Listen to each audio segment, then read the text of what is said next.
Welcome, ladies, everyone, to Convicted Women Against Abuse tonight. It starts with a backhand and ends with a gun in your face.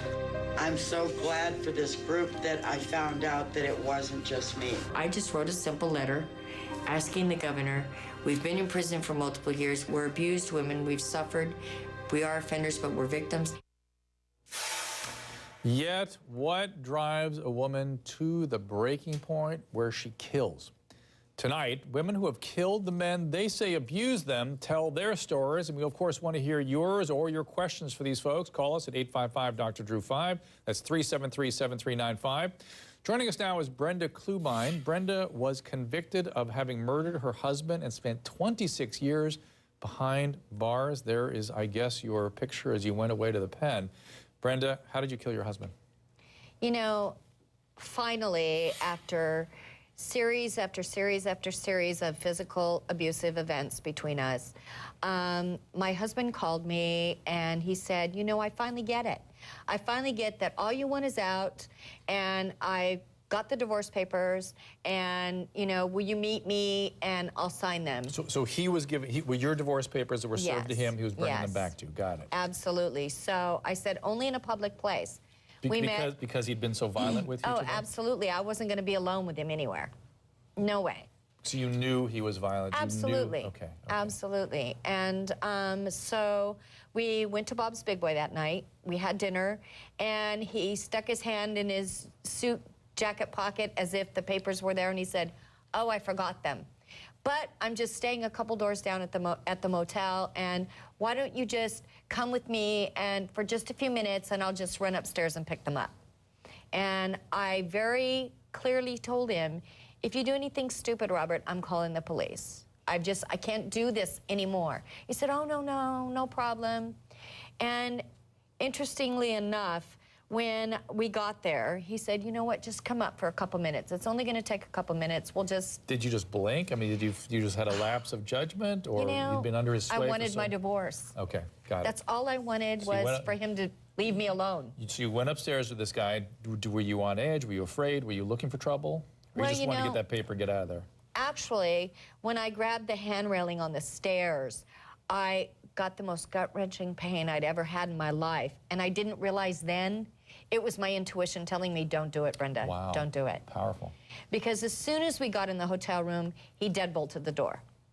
And he made sure that I sat down in the chair, those little small hotel room, little plastic tables, and things got progressively worse. He hit me, he knocked my teeth into the table, it cracked my teeth, he kept slapping me. At one point, I left for a few minutes until he cut me off with the car and said, either you get in or I'll put you in.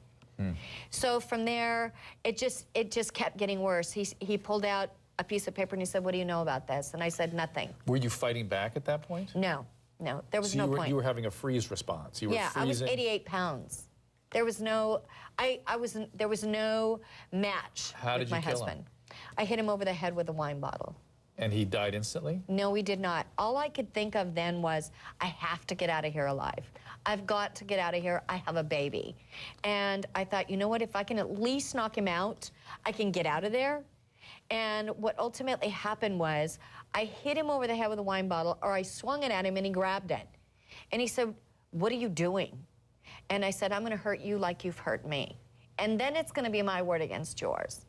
And I pulled back. Now, mind you, I was only 88 pounds. My husband was well over 200 pounds. Did you hit him? Yes. You hit him over the head? The second time I hit him with the bottle. And it didn't even knock him out.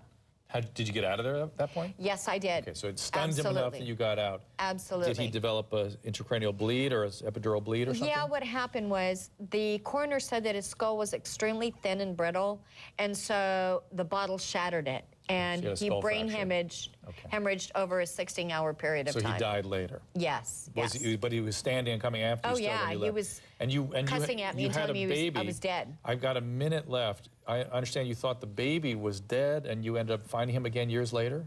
In less than a minute. I gave my son up. I relinquished custody, and the adopted family. Horrible. Yeah, it was the worst thing I ever had to do. For a guy that abused you? Yes. You knew, and by the way, in court, did they hear any of the abuse story? No, because they kept saying the victim wasn't on trial. So ultimately, I gave my son to these people. They told me he had been killed in a car accident. And for 23 and a half years, I thought he was dead. So you're the victim of domestic violence. You're Yes. nearly killed by this man. You defend yourself. Unfortunately, you harm him. Yes. You're put away with none of your story. Now, I understand the laws have changed since then where the Yes. women can tell the story Yes. of domestic violence. But back then, you're just put away. Absolutely, absolutely. But because of my abuse group that I started while I was in prison, the law was changed. The legislature came down and battered women's syndrome admissibility became law. Okay, we're going to talk about the battered women syndrome. We're going to talk about what drives women to kill their partners. And we're going to talk about what happened decades later when there's a reunion between Brenda and her son. We'll hopefully see a little footage, a little video about that. And we're going to hear another story, and we got a bunch to talk about. I want your calls. I haven't gotten any of your calls yet about this, but please give us a call. We'll be taking them after the break. A reminder that we are speaking about women who murder and the battered woman syndrome. Brenda Klubine was defending herself from a husband who was beating her nearly to death. She ended up killing him. She went to prison. None of her story of abuse was admissible in court. She went to prison and had to give up your son. And you said that was the toughest thing that any woman could ever go through. I can imagine. Yeah. It's almost inhuman. Yeah, yeah. I don't think that when you carry a child and you have that child that you ever think that there's going to be a time when you have to let that child go. And then outside of your sphere of influence, you're told he died. Yes, yes. I was informed that he had been killed. It's yes. torture. Yeah. That's like stabbing you in the heart. So I lost him twice. Once was going to prison, and then once being told, the second time being told he was killed. And yet, there was a reuniting of you and your son. Yeah. We have some footage of that. Can you? I have not seen this tape yet, so I'm anxious to see it. Can you show that for us, please? I would be constantly told that I would end up in jail just like her, and that, you know, if I lied or if I did any sort of, you know, bad thing whatsoever, that I was going to end up just like her. When they told me that Joey was killed on July the 26th of 1987, I tried to get a copy of his death certificate, and there was no record. That I can't believe I'm here. Oh my God, I can't believe I'm here. I'm proud of my mom. She's done so much for so many other people. And I think it would have been so amazing, so cool to have a mom like that, and that we could have been together. Brenda, how do you react when you see that footage? Takes my breath away. Mm-hmm. I have my son, and I have two amazing grandsons. That's phenomenal. So you were given Awesome. a gift of more Absolutely, than absolutely. just and you're kind of, inspiration isn't a strong enough word right now, but you're someone who is an example that through adversity you can make a big difference. And that's what he was talking about there, wasn't he? Yeah, yeah. Now, one of the people you've helped is Flazelle, who's also tearing up. Flazelle, you're also having a little reaction here. Now, you were dating your boyfriend when you were 13. Yes. I imagine he wasn't 13. No. Already a suspect situation. By 18, you'd murdered him. Yes. And then you spent 21 years in prison. Mm-hmm. How'd you kill your boyfriend? The night of the murder, I had been trying to avoid him. He wanted to talk. I had broke up with him. He wanted to talk, and I didn't want to talk because I knew I would probably be facing being jumped on by him. And I wanted him to know I was serious. He'd been beating you all along as well. Since I was 13. I was 18 at this time. It's interesting. I'm watching. I'm feeling Brenda's body react to your story. It's like it makes you guys reasonably so angry. Yeah. Yeah. It's not okay. Yeah. Go on. I'm sorry. And this particular night, how he got me over there is I let my son go over there earlier to visit with his grandfather. My son was the only grandchild, so of course they were attached to him. And I wanted them to kind of build that type of a bond. So I let him go over there, not thinking that any harm would come to my child, at no point. So he used my child to get me to come over there by threatening to harm him. Oh boy. So of course, with what I had experienced, there was no doubt in my mind at that time, he's gonna hurt my child. So Did you go there with the intent to hurt him? I went there with the intent to protect me and my son. Whatever you had to do. The outcome of that was never a thought. What did you do? I got my stepfather's gun, put it in my purse, and went to his parents' house where he was, where my son was. I was watching him for a while from across the street to kind of, you see if I had a chance to grab him and run or whatever. I'm used to running from him, right? But I go, as I'm approaching my child, to pick him up. As I bend down to pick him up, he grabs me by the back of my neck, and he starts beating on me, telling me how if he couldn't have me, no one can, calling me names. When did the gun come out? The gun came out when we end up in the house, and my son was trying to get him off of me. Did your son have to witness this? Yes. Oh, boy. Yes. So my son is pulling on him, telling him to let my mommy go, and he's crying. So while he's jumping on me, I guess my son got in his way, and he grabbed him and slammed him, threw him. When he threw him, he flew into the wall. My son's only 2 years old. And at that point, I don't know what came over me, but I knew you're not finna hurt my son. That was it. That was it, and that's the first time I struck back. And did you also have to have a day in court where you weren't able to tell your story? Yes. Oh. It was not allowed. Let's take a call. Katrina in Louisiana. Ironically enough. Katrina, what's up? Yeah, I was in an abusive relationship for 4 years. You know, women are small and defensive, and you have to have a weapon if you want to fight them back. But what I did, I left, and I was homeless for 2 years. Dr. Drew, why do women stay when they can be homeless?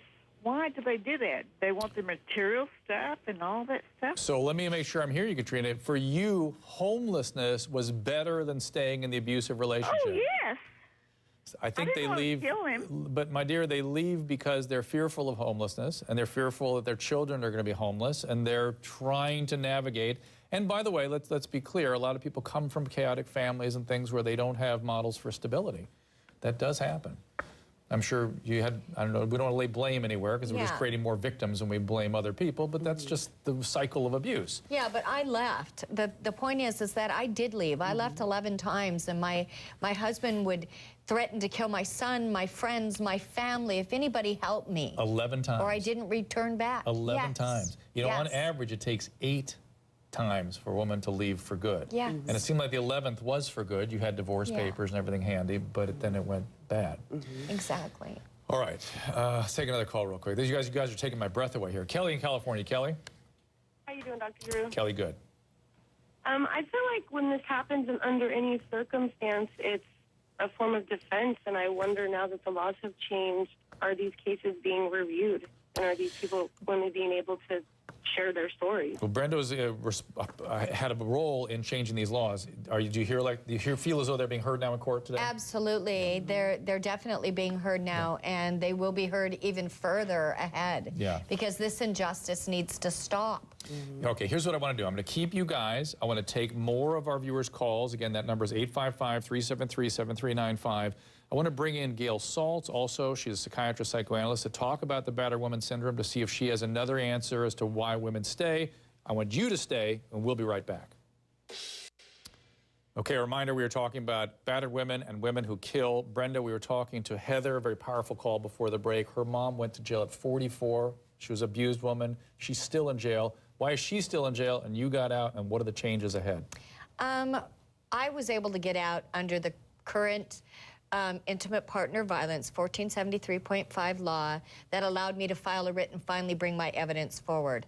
Unfortunately, Heather's mother, Glenda, is now 68 years old and still stuck more than 2 decades later.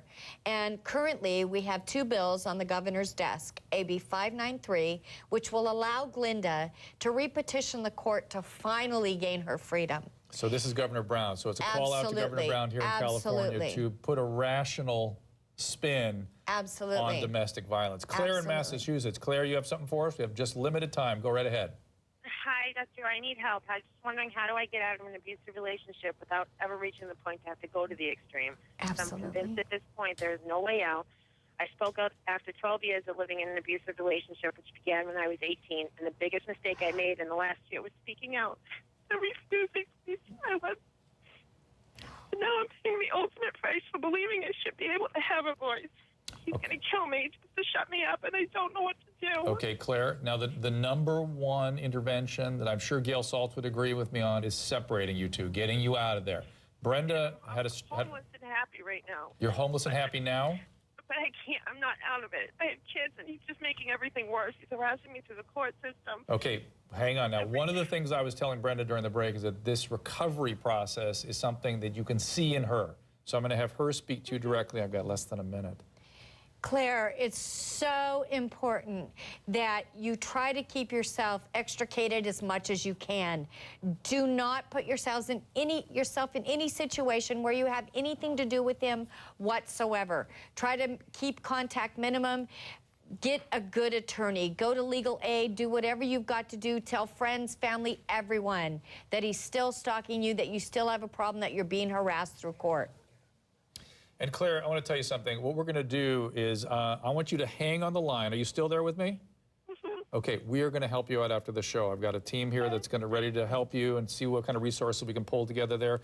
Gail, you got 15 more seconds. You want to throw something in here?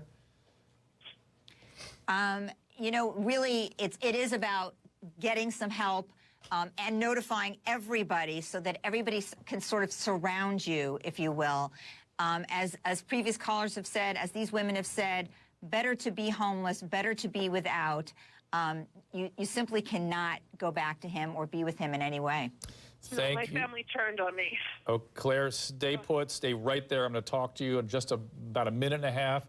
Dr. Saltz, thank you as always. We'll see you again soon. Flazell, thank you for sharing your story. You're welcome. And Brenda, thank you for all you do and sharing the story. Absolutely. I think it's had the impact that we want to have. And Yes.